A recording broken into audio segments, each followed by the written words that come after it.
Salam əziz abituriyentlərimiz, hər vaxtınız xeyir olsun. İkinci şans imtahanına əvvəlki qəbul imtahanlarında iştirak etmiş suallardan nümunələr izah veririk. Deməli, növbəti sualımız belədir ki, rasional ifadələrlə bağlı kəsri ixtisar edin deyir.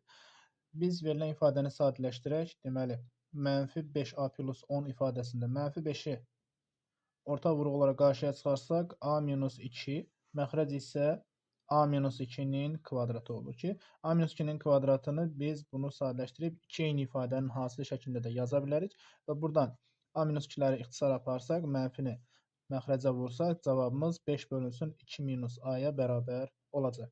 Bu da bizə doğru cavab olaraq A variantını verir.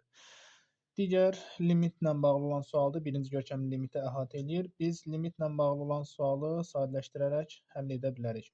Deməli, bizə verilən bu ifadənin limitini tapmaq üçün sürət məxrəci sinusun arqumenti, yəni 1 bölünsün n-ə vurub bölək.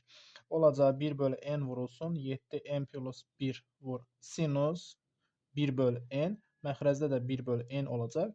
Sözsüz ki, n sonsuzluğa yaxınlaşdıqda 1 bölü n 0 qiymətinə yaxınlaşır və o zaman sinus 1 bölü n, məxrəcdə də 1 bölü n ifadəsi birinci görkəmli limit qaydasına görə 1 qiymətini alır. Keçək digər ifadəyə. 1 bölü n-i 7 n-ə vursaq, cavabımız necə olacaq? Limit n sonsuzluğa yaxınlaşanda 7n plus 1 bölünsün n olacaq. Sürət məxrəci bizə verilən n ifadəsinə bölsək, olacaq 7 plus 1 bölü n aşağıda, yəni məxrəcdə 1. Həmin bu ifadənin də qiyməti limit n sonsuza yaxınlaşanda 0 olduğuna görə cavab 7 plus 0 bölü 1, yəni 7-yə bərabər olacaq. Doğru cavabımız E variantıdır.